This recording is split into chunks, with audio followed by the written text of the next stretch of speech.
I'm Lena Tran, 29, a freelance interpreter and the family's invisible middle child.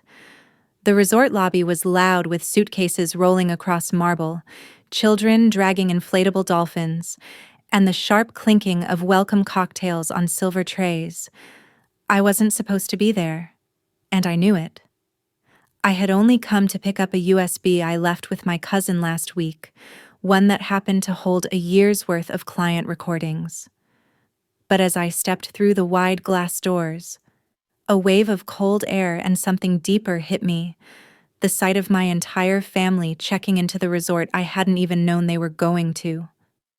My mother stood at the front desk, her voice rising slightly as she spelled our surname, Tran.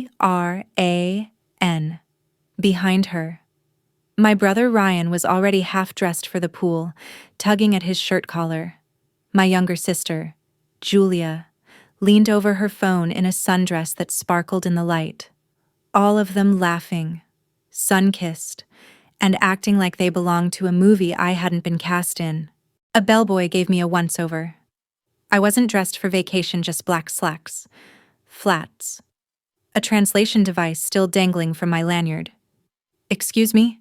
I said, approaching the desk, voice low. "I think my cousin left something for me." Lim Tran, room 402. The receptionist smiled.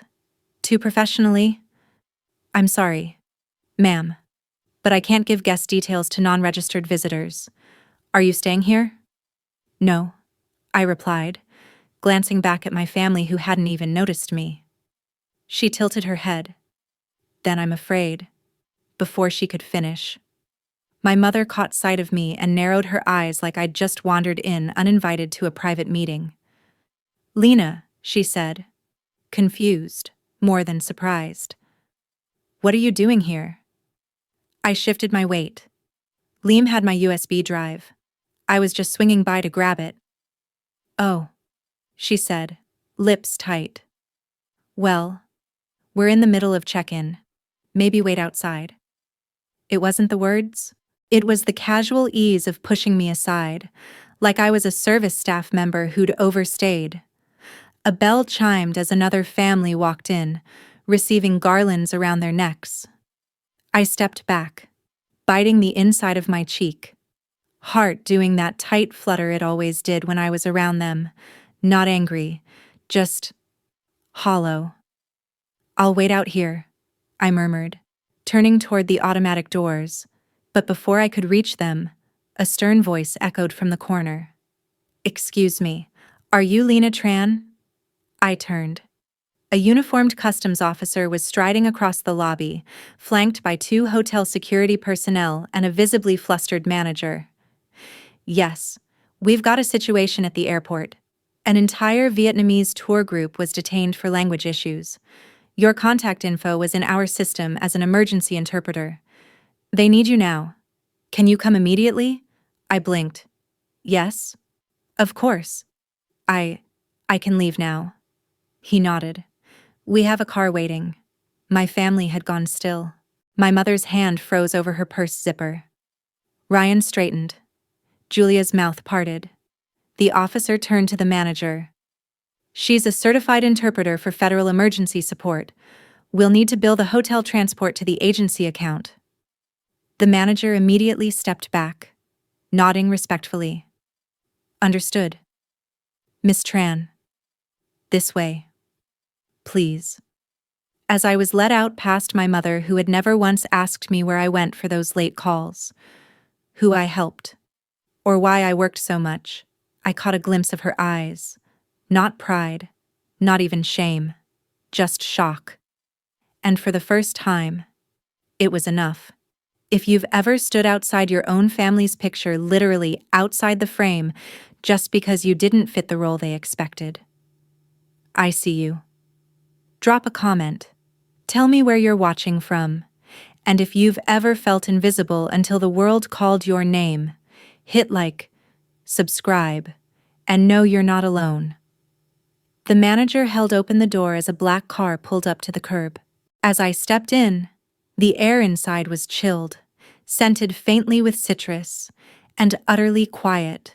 Behind me, my entire family was still frozen, mid-check-in, mouths slightly open, as if the script had flipped too fast for them to follow, and I smiled as the car pulled away.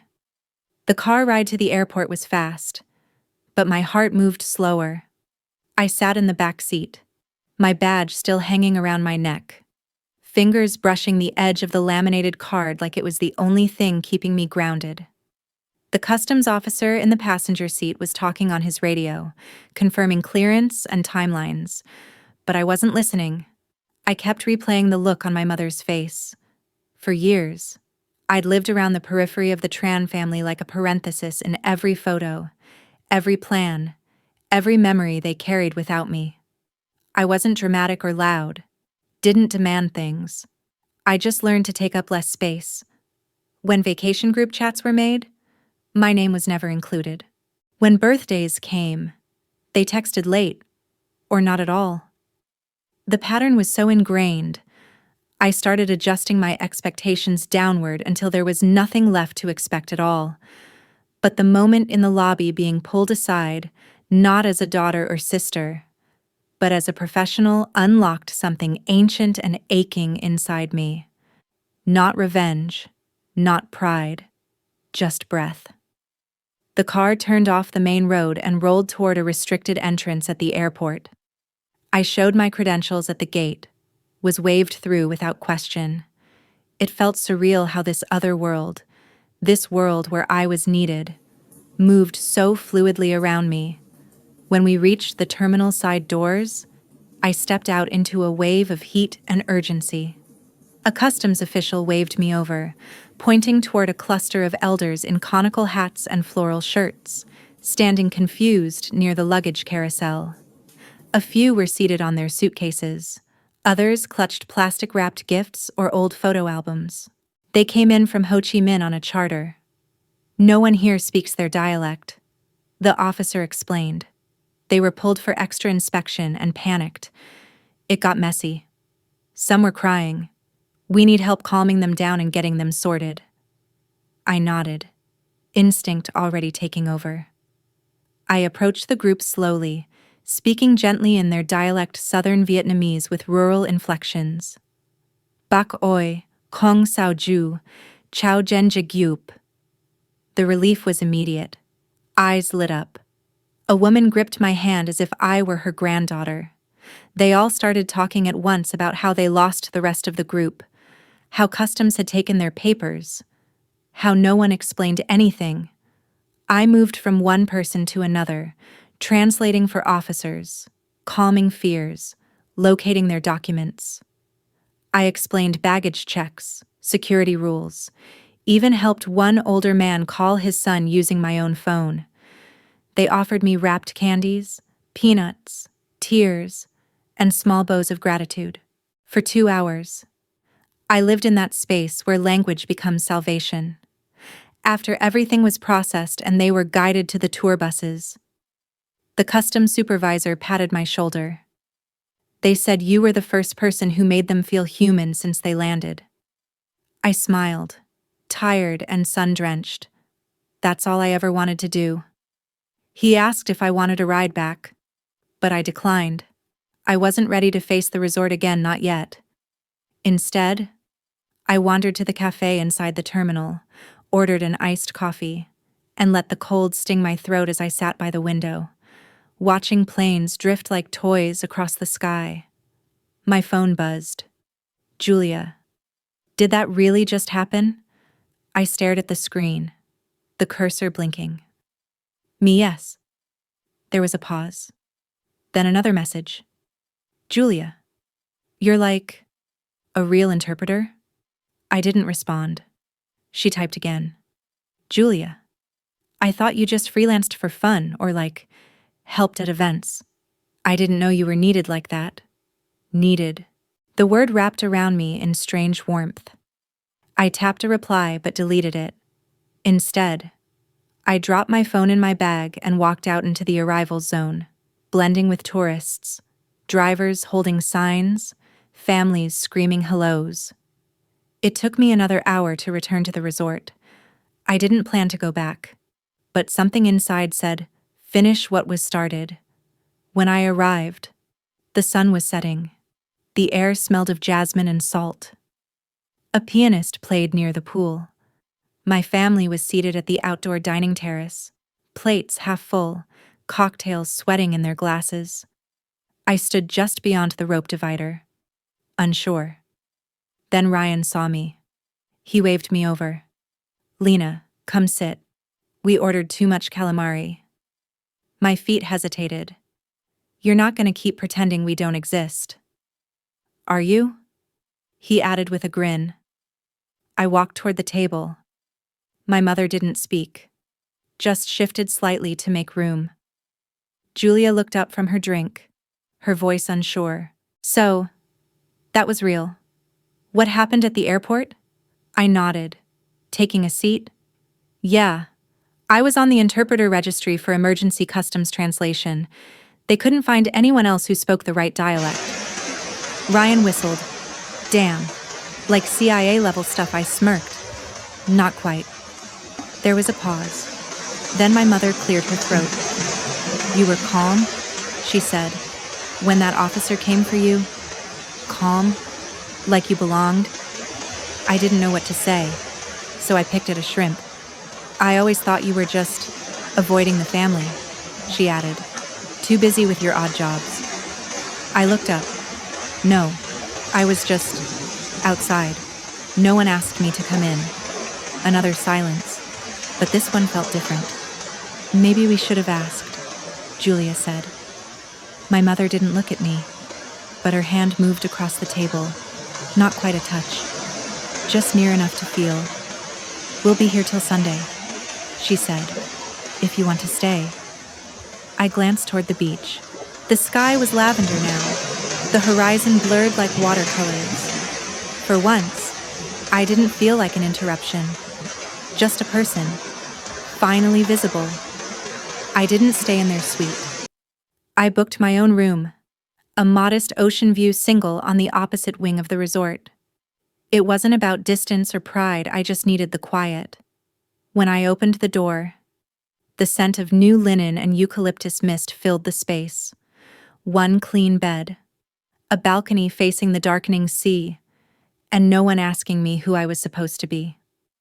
I lay down fully clothed, shoes still on, and stared at the ceiling fan slicing the silence into soft, hypnotic rotations. My brain kept flashing back to the airport, the old man clutching my hand, the customs officer calling me by name, the way the crowd parted like I was someone who mattered. And then, of course, the table, my mother's voice, Julia's confused awe, Ryan's easy grin that, for once, didn't carry an edge. I woke early the next morning to the sound of waves and hotel staff knocking lightly with a breakfast tray I hadn't ordered. It was from Julia, a tiny sticky note taped to the dome lid. "In case you didn't join us downstairs. Eggs are weird, but the mango is good." The eggs were, indeed, weird. But I ate everything anyway. It felt strangely tender. The note like someone remembering I existed before I appeared in uniform.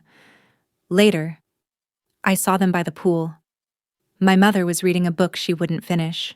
Ryan doing lazy laps while loudly explaining something to his girlfriend on speaker, and Julia lounging in an oversized hat, sipping a green smoothie like it was her crown. I didn't approach. I walked past in my simple wrap dress and sandals, carrying a small notebook I pretended to read as I passed. "Lena," my mother called. I turned. "Sit for a minute.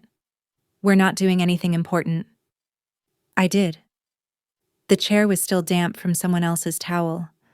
I didn't mind. Ryan waved from the water. "You're famous now." "I'm not." "You are to that customs guy." He grinned. "You should have seen Mom's face." "Ryan," my mother said, warning in her tone. He just laughed and ducked underwater. Julia leaned toward me. "Can I ask you something?" "Sure." "When you're interpreting, is it hard not to feel what they're feeling?" I blinked. That wasn't the question I expected. It's hard, I said slowly, but also necessary. You feel just enough to understand, not enough to drown. She nodded, thoughtful. That must be exhausting. Sometimes. She looked away, like the sun had suddenly gotten too bright. We didn't mean to leave you out, she said, almost inaudibly. You did, though, I answered, not cruelly, just factually. She swallowed. Yeah, it was the first time any of them had said it aloud. The word you had always been slippery in our family spread across jokes, gestures, half-explanations. Never specific. Never pointed. Now it landed in the center of the space between us and stayed there. Later that afternoon, the resort hosted a cultural exchange evening by the beach. I hadn't planned to go, but the front desk called to ask if I'd be willing to help MC some Vietnamese English portions. They'd heard about the customs incident, apparently, and someone had dropped my name. I said yes before I could think too long about it. At sunset, I stood barefoot on the sand, microphone in hand, helping translate introductions from a group of Vietnamese performers flown in to share folk dances. The audience clapped politely at first, unsure. Then came the drums, the red silk fans, the rhythmic chants, and people leaned in. The children sat up. The adults stopped scrolling. I explained what the lyrics meant, translated the metaphors about rain and harvest, about longing and waiting. The crowd grew louder with applause. At one point, the music stopped mid-song due to technical issues, and I slipped into a quick joke half in English, half in Vietnamese that made even the hotel manager laugh. It was like walking a wire between two languages, two worlds. And this time, I didn't fall. After the event, a woman in her 40s approached me near the buffet table. You speak so beautifully, she said. You must have grown up in Vietnam. I shook my head. Born here. Parents are from the South. You kept the tone. That's rare. It means you listened. I smiled, unsure what to say. She placed a hand on my arm. Don't lose it. That kind of voice. It carries. When I returned to the resort lobby later that night, Julia was waiting by the fountain with a half-melted gelato in hand.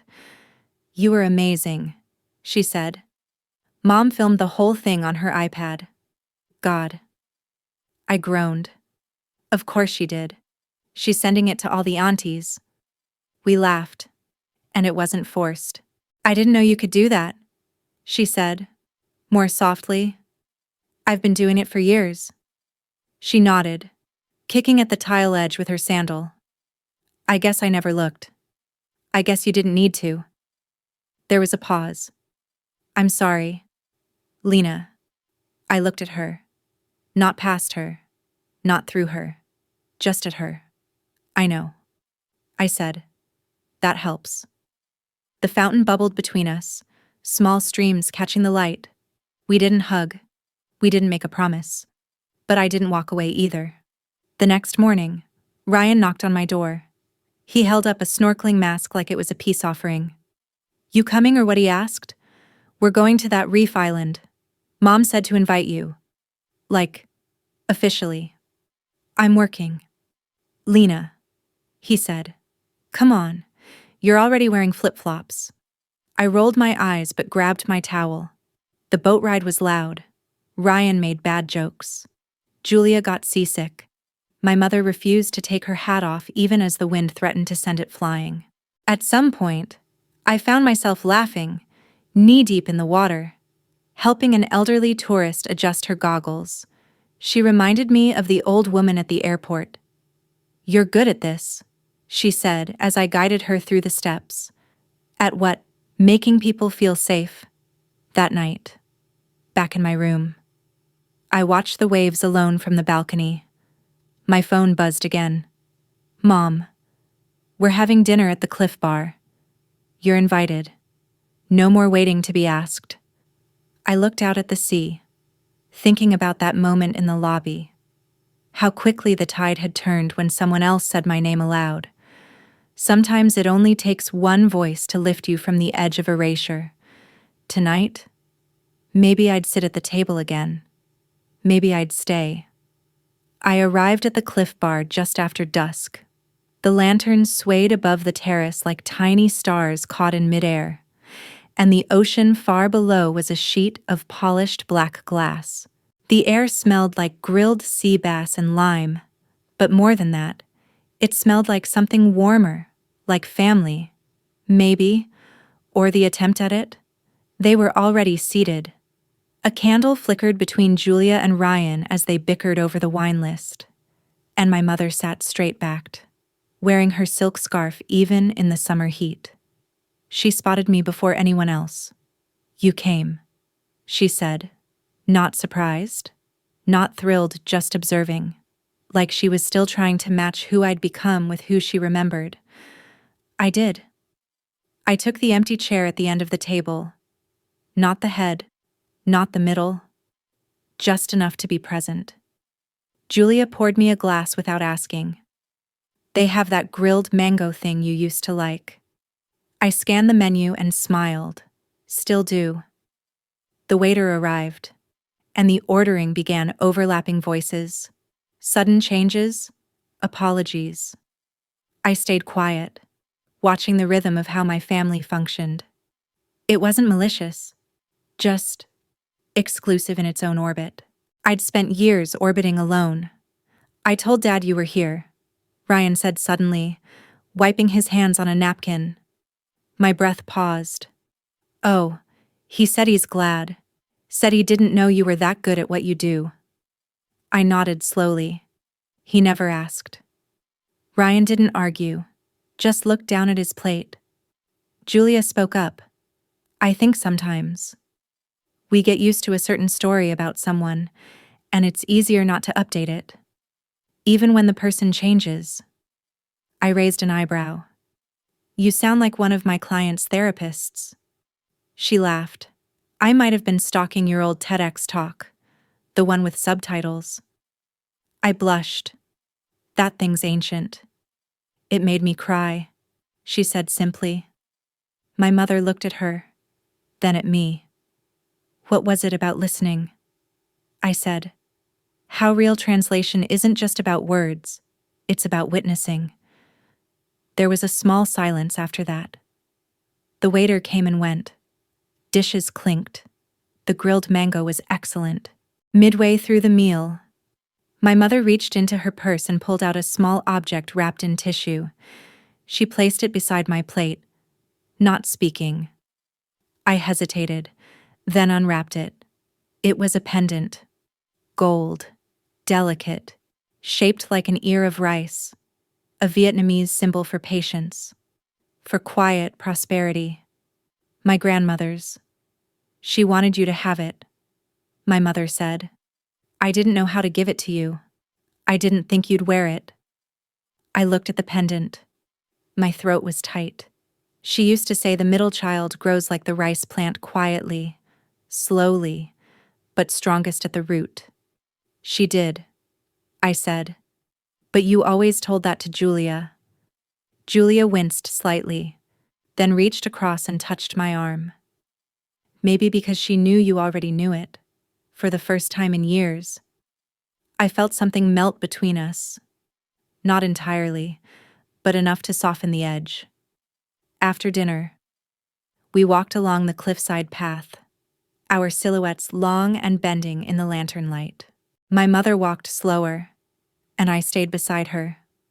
"I was hard on you," she said quietly. "I don't think you meant to be. I didn't understand what you were becoming," she said. "Your brother and sister, everything they did was visible. Trophies, promotions, wedding plans. But you, I was invisible. I filled in."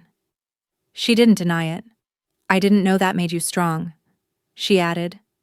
We walked in silence for a while longer. Then she asked something she'd never asked before. "Do you like your life?" I looked out over the sea. "I do. It's not loud, but it matters." She nodded. "Once. I'm glad." When we returned to the resort, Julia handed me her phone. Family selfie, she said. You're not allowed to escape.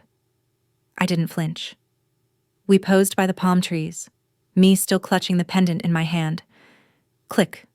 For once, I wasn't on the edge of the frame. The next morning, I woke early again, out of habit. The sky was still gray. The world hushed. I dressed quietly, left my room, and walked the empty beach. A few joggers passed by, but otherwise, I was alone with the wind and the sea foam. I sat on a sun-bleached log and finally let myself feel it all the years of distance, the ache of being misunderstood, the quiet power of being summoned by name in a crowd that never looked twice before. My phone buzzed. A message from an unknown number. Vietnamese Consulate Office, Miss Tran. Thank you again for your interpretation at the airport. We've added you to our high-priority registry. Expect future calls for humanitarian or cultural support. I stared at the message. It wasn't a medal, but it was a door. When I returned to the resort, I passed the breakfast terrace. My family was there laughing, passing bread, arguing over who drank the last of the passion fruit juice. Ryan waved me over. You're late. I went for a walk. My mother held up a plate. Mangoes again. I took the seat without hesitation. At that moment, a child at the next table knocked over a glass of milk. It spilled across the table toward a woman who leapt up, speaking rapid Vietnamese. The waiter panicked. Couldn't understand her. Instinct kicked in. I stood, leaned over. She's saying it's fine. I told him. She just needs a napkin. He thanked me. She smiled gratefully. I returned to my seat. Julia looked at me and grinned. There she goes again. Ryan raised his juice. To Lena, interpreter of chaos. My mother added, softly, interpreter of all things invisible. I didn't toast back. Just smiled, because this time, I didn't need to explain who I was. They saw it, and they stayed. We stayed at the resort until Sunday, as planned. But something unplanned began to happen in those final days. We started functioning like a family. Not the kind you see on postcards or sitcoms. The real kind, awkward, tender, slightly messy, and occasionally beautiful. The next afternoon, we went on a nature trail that Ryan insisted was relaxing. It was not. My sandals were full of sand within minutes. Julia complained about mosquitoes, and my mother nearly tripped over a root 3 times. But nobody gave up. We kept going, weaving between bamboo groves and damp rocks, breathing in the sharp scent of earth and distant lemongrass. At one point, Ryan pulled ahead and shouted back, I think I found a waterfall. Julia rolled her eyes. Last time he said that, it was a broken faucet.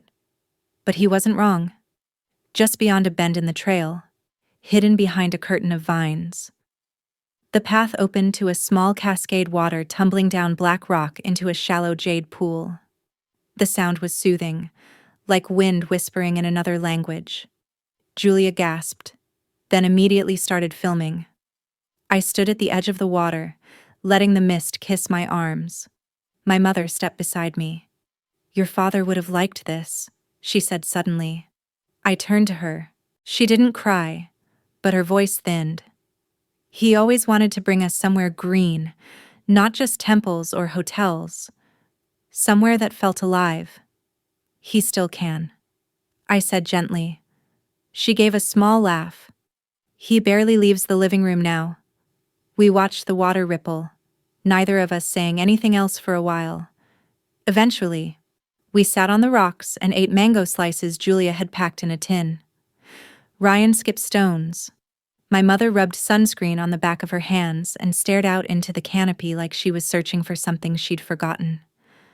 When we walked back, I noticed her hand graze my arm a few times, not by accident, just for balance.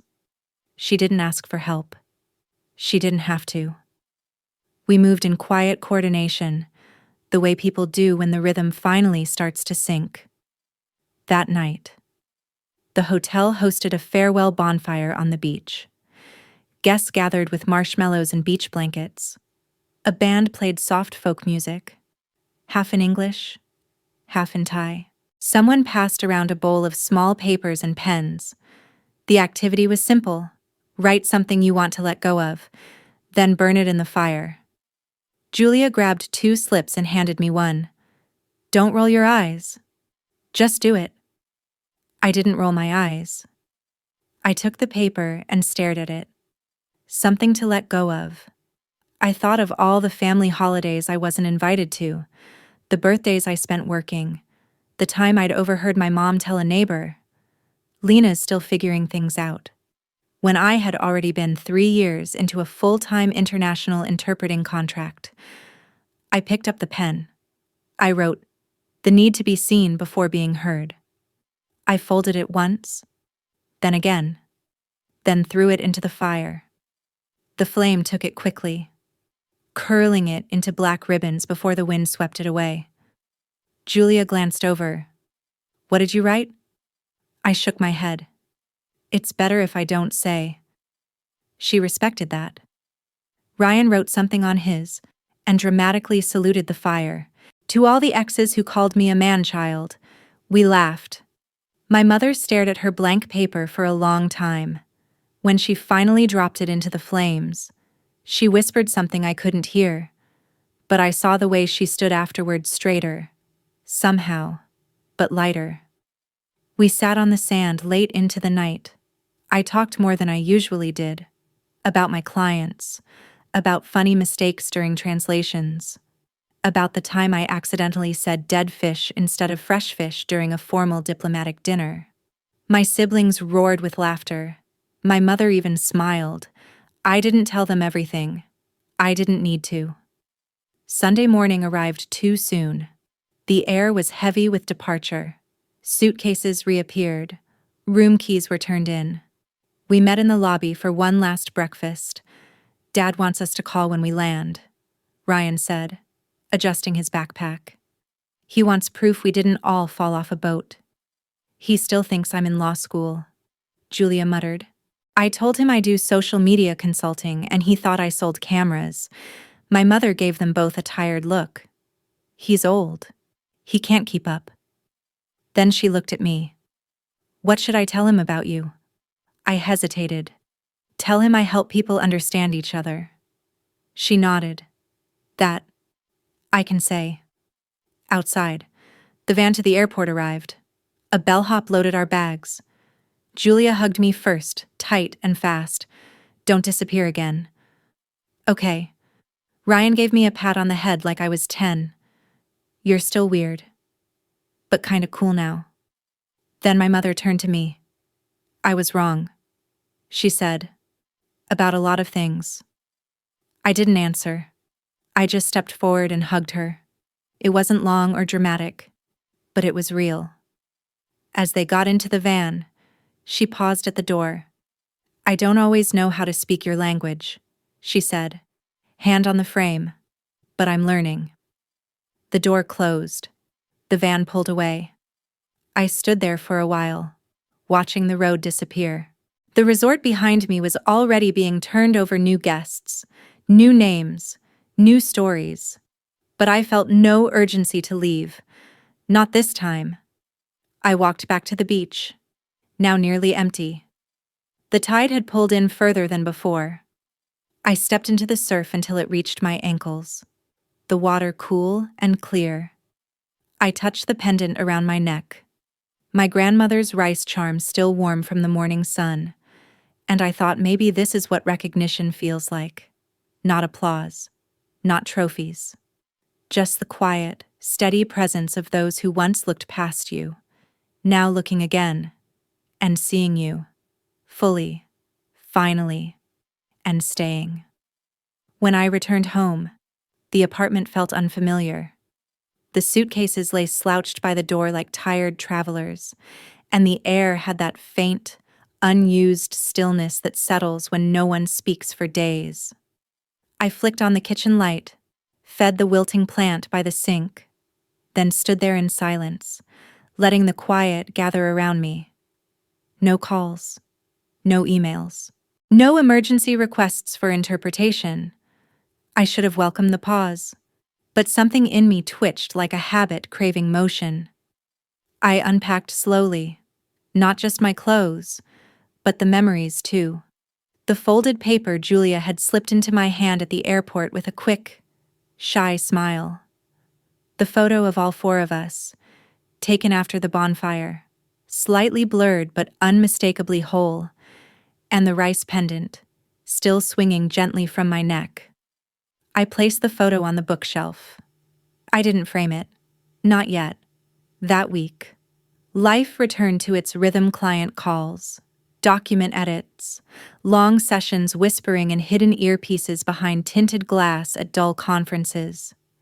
I translated negotiations between luxury hotel chains and environmental agencies, sat through real estate settlements where emotions flared hotter than logic, and once interpreted a mother's plea to a doctor as her daughter went under for emergency surgery. Words, feelings, lives in translation. But something had changed. For the first time, I started receiving messages that didn't begin with, "Are you available?" or "Quick turnaround needed." Julia texted me a blurry photo of a mango smoothie with the caption, "Still weird, still delicious." Ryan sent a voice note yelling, "Interpreter of chaos. I spilled coffee on my tie before my interview, your fault." And then, a message from my mother, not a question, just a line. Dad watched the TEDx talk. He said he didn't understand everything, but he liked your voice. I stared at the message for a long time, then replied, "That's enough." A week later, the consulate called again. This time, it wasn't a crisis, it was an invitation. They were organizing a cross-cultural workshop for newly arrived Southeast Asian immigrants, and they wanted someone who could not only translate, but help design the sessions. Someone with lived understanding, someone with presence. I said yes. The workshop took place in a sunlit community center on the edge of the city. Plastic chairs in rows, posters on the walls, children running barefoot through the hallways while their parents clutched tightly folded documents. My job wasn't glamorous. I passed out forms, explained school registration in Vietnamese and Khmer, helped one elderly man understand how to schedule a dental appointment. But I also did more. I sat with a woman who hadn't spoken since they landed, translated her story in a whisper as she told the counselor about the uncle she'd lost back home. I gave space to voices unused to being heard. During a lunch break, a volunteer offered me a cup of soup. "You have a calming effect," she said. I didn't know how to answer, so I smiled. Later that day, a teenage girl approached me shyly. She spoke in Vietnamese so slow and careful it felt like stepping stones across a river. "You talk like my mom," she said, "but you look like here." I crouched so we were eye to eye. "That means you can grow up between both," I told her. "And that's not less. It's more." She nodded, a little stronger, then walked away. When I got home that night, my phone was buzzing. A family group chat had been created, the first of its kind, named, quite charmingly, Translation Nation. Julia had sent a photo of her new office. Ryan had shared a meme about misheard lyrics. My mother had posted a blurry snapshot of a dish she burned but was still proud of. Then, a message from her directly to me. "When you have time, can you come for dinner? I want to hear more stories. And maybe tell you some of mine." I typed a simple yes, and then added, "I'll bring mangoes." A few weeks passed. Seasons shifted. Leaves began to curl at the edges. The world pressed on. But I walk through it differently now. One morning, I was asked to interpret at a hospital where a Vietnamese family had just welcomed their first child in a new country. The grandmother held the baby tight, muttering lullabies. And when she looked up at me and asked, Can you tell the doctor her name means light that arrives after storm? I translated every word without altering a thing. I left the hospital that day feeling full not just of language, but of meaning. As I walked back to my apartment, I saw a small boy on the steps outside, crying softly in Korean. His mother stood beside him, flustered, trying to reason with a delivery driver who didn't understand. I stepped closer and gently translated. The child had dropped his only toy inside the van. The driver retrieved it, handed it back, and bowed. The boy stopped crying. The mother thanked me 3 times. I continued home with the quiet ache of something healed. Not just in them, but in me. That night, I opened a drawer I hadn't touched in months. Inside were notebooks filled with sketches, old stories, drafts of things I never finished because I thought no one was waiting for them. But maybe I had been wrong. I pulled one out, started again. Not because I needed to prove anything, but because I could. 1 month later, my mother held a dinner at her house. Ryan brought dessert. Julia showed up late, blaming traffic but grinning. We ate too much, laughed too loudly, and sat around afterward with full bellies and silence that didn't feel strained. At one point, my mother brought out a box of old letters. She handed me one without comment. It was written in Vietnamese, addressed to me, dated 10 years ago. Lena, I know you feel outside of us. I don't know how to pull you in. I'm still learning your language, even though I gave birth to you. But I want to keep learning. Please wait for me. I looked up at her.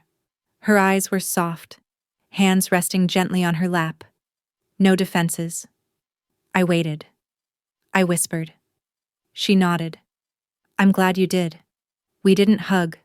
We didn't cry. We just sat there, breathing in the same room. For the first time in years, we were all speaking maybe not fluently, maybe not perfectly, but in a way that mattered, and that was enough.